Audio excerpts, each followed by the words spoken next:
Viraj visited his friend Avir in his village beyond a forest. Just as he was about to bid goodbye to Avir, he saw smoke rising from a distant line of trees.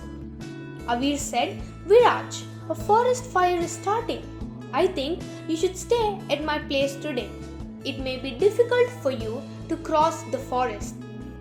Viraj looked at the rising smoke at the road ahead. "It is not near the road. I need half an hour to cross the road. If I hurry now, I will be able to make it," he said. Avir was not convinced. He knew that a strong wind was blowing. It was at the mid-June and the monsoon had not arrived. Helping his friend mount his bicycle, Avir wished him luck and asked him to hurry. Viraj took one last look at the increasing smoke and took a deep breath. He started pedaling swiftly and entered the forest. He could see the fire at a distance on his left. "If I can just reach the stream in time, I should be safe," he thought, pedaling fast. He looked up to see that the sky had started glowing red. The fire was spreading fast. The road ran right in the middle of the forest. It connected the two villages of the friends. There were tall trees on either sides of the road. Their leaves were covered with dust. Viraj knew that the fire would not cross the road, but with such a strong wind blowing, you could not be sure.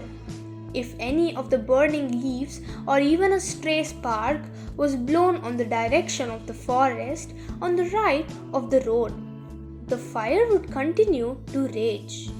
Worried, he started pedaling faster. Usually, when he used the road at this time of the day, it used to be deserted, with people having reached where they wanted to. He enjoyed the peace and greenery of the road. But today there was no time. Suddenly, Viraj saw a small deer scamper across the road in front of him. It was fleeing from the fire and running from the left forest to the forest on the right of the road. Viraj slowed down his bike as he heard some animals running behind the deer. After the deers, he saw a Komodo dragon cross the road. He had to stop at a distance to allow huge animals to cross.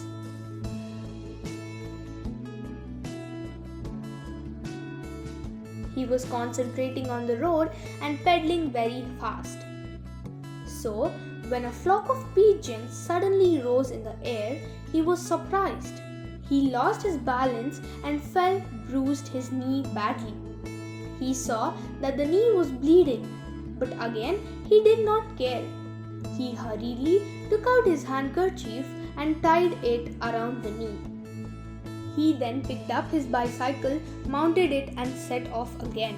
He had to ride a little slower now as the animals and birds were regularly crossing his path. The scared animals were screeching and the air was filled with cacophony of their cries. While riding the bike, Viraj stole a look at the fire to see where it was.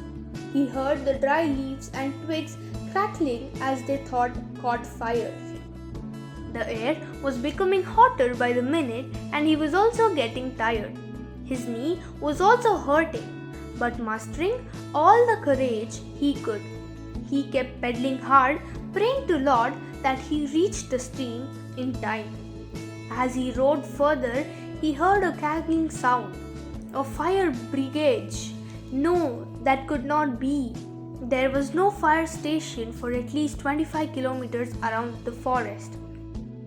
When he rounded the bend in the road, he saw Murli, the milkman's son, hurrying with 2 cans of milk clanging at the side. Murli must be delivering the milk when he was unfortunately caught, just like Viraj. "Murli, come, hop on the bike.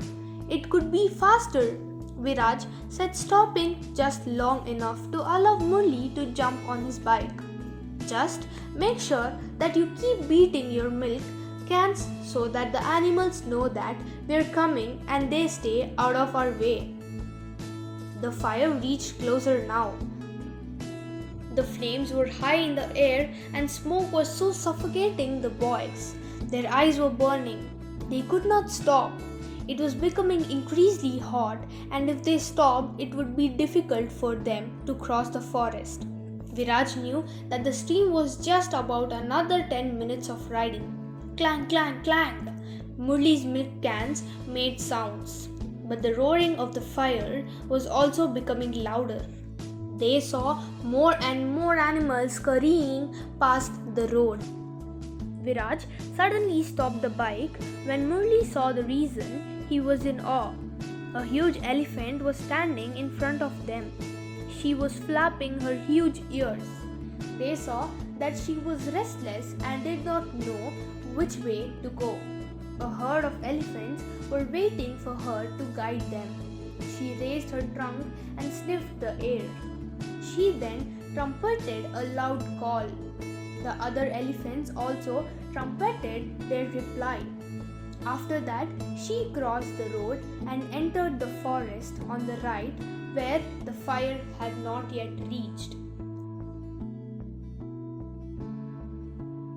The tired herd crossed the road. While waiting for the elephants, Viraj could feel the smoke thickening. Once the last elephant crossed, Viraj said, "Hurry up, Murli, hop on. We have very little time." Murli left one of the milk cans to lighten the road. Viraj started pedaling with all his might. Further ahead, they saw a deer lying on the road. It was either dead or had lost its consciousness because of the heat and smoke. They pedaled faster. Viraj knew that the stream was close by. When he passed the next bend in the road, they saw the steep and the wooden bridge. With his spirit lifted, Viraj pedaled with a fresh bound of energy and climbed the bridge. To help him, Murli stepped down from the bike and started running along Viraj. Once they had crossed the bridge and they had heaved a sigh of relief. They were panting. They lay on the soft grass and we took deep breaths. "We are safe now," said Viraj. "Yes, look, Viraj," Murli said, pointing to the road from which they had just come. The fire had reached the end of the road, huge and roaring, and would cross the road if a wind blew. Then they looked downstream and saw the elephant herd. The elephants were sitting in the stream and spraying water on each other. Further down, some small animals were also lying by the stream and drinking water. Though they still looked scared, they knew that they were out of danger. Viraj looked at Murli.